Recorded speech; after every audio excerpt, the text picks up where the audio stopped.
Today I'm going to do some cumulus clouds in a, a bright sky. So I should have wet this first, but I didn't. I always put my gold color on first.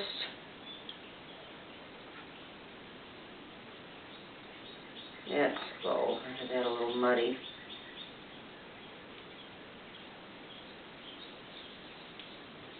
And while that is wet, and I'm going to wet it all the way down here, I add Opera, which is a color by Holbein, and also Opera Rose by Winsor Newton works as well. A nice bright pink, and it sort of subdues that gold. And if you have a dramatic sky, you'll have pink inside of your clouds. And as you can see, I work very wet because happy accidents happen when it's wet. I don't need total control. I got over that years ago. And maybe I'll put some water down here at the base. I'm going to pick up with a brush some of this excess liquid here that's at the top of the cloud so it doesn't get out of control. I don't mind backwashes and blooms in my clouds and landscapes because they add a different dimension, so it's fine with me. Some people just can't stand them. I sort of disagree. So with a brush, I'm going to take my blue and go over. Now you see the pink and the gold still show in the sky, which is nice. If you mix all three of those together as one color, they would turn gray. As these clouds that are really like puffy cotton candy now, as they recede and other clouds are in the distance, you only see the bottoms of the clouds, and they're very horizontal. So this is a little bit wet and running. I don't work this fast normally. I'm trying to not make this video too long.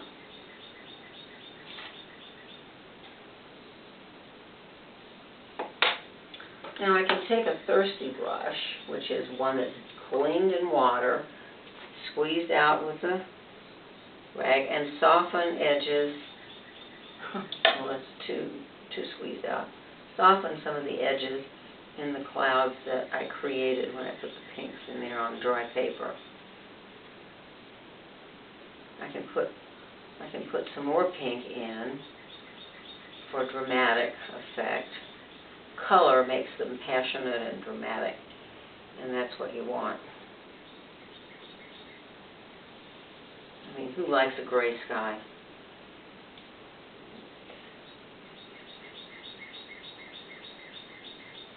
But remember, if your skies are gray, anything in the landscape like water is going to have a gray tone also, because water reflects the color of the sky.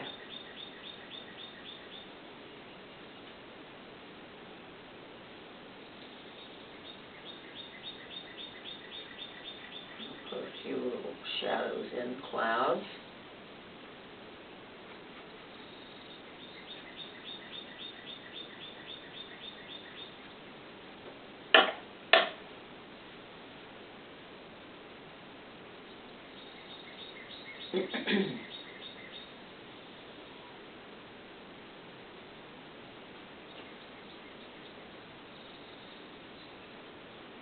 The bottom of your clouds, the cumulus clouds, quite often are a little warmer and darker than the tops because they're holding some moisture and become less transparent or translucent. They're more opaque in their hue. Now, as this dries, I can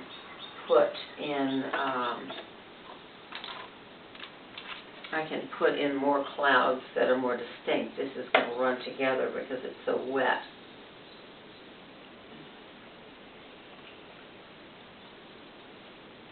I'm going to put a little water down here quickly, ever so quickly.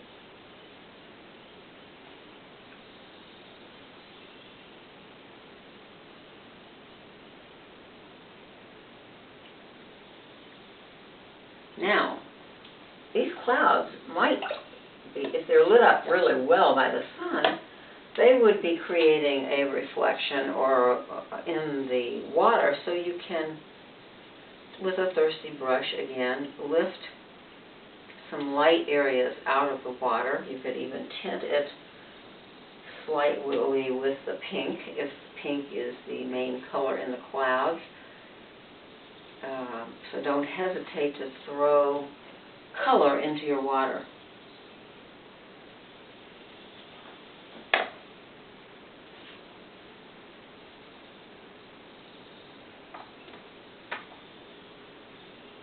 This would be much more a reflection if the water were still. You know, if it's an ocean, you're going to have ripples and waves, but if it's a lake and the water is still, you'll get more of a reflection of the clouds.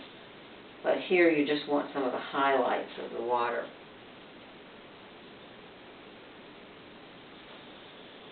Now I'm going back into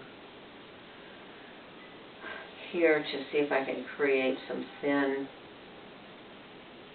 distant clouds that are underneath and beyond these big ones in the foreground.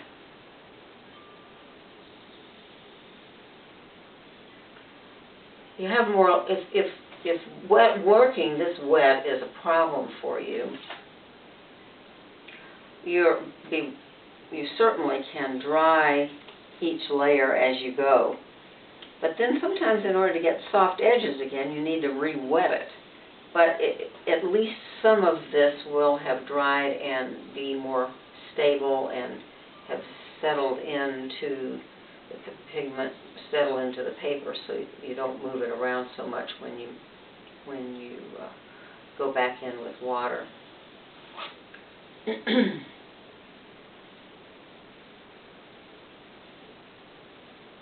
Now see, there are going to be some blooms up here, but I really don't mind that when it dries. And then when all of this dries, you can go back in and make your water more distinct. You can put a sailboat in there. You can lift out the sail. You don't have to paint around it.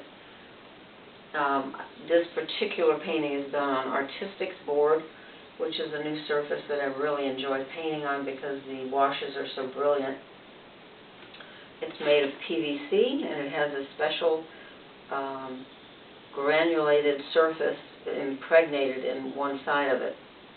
And the washes just glow. And I really love working on it. Though I still do work on paper, and basically the approach is the same. Whether you're working on paper or Rtistix or aqua board, it's pretty much the same. A little bit heavier pigment in here in the distant water. Always, if you're featuring your sky, make it the biggest part of the painting. Do not put a lot of detail in the foreground water, and don't make it really that interesting, because you want people to look at your clouds. My little lines are disappearing because I have so much water on this page.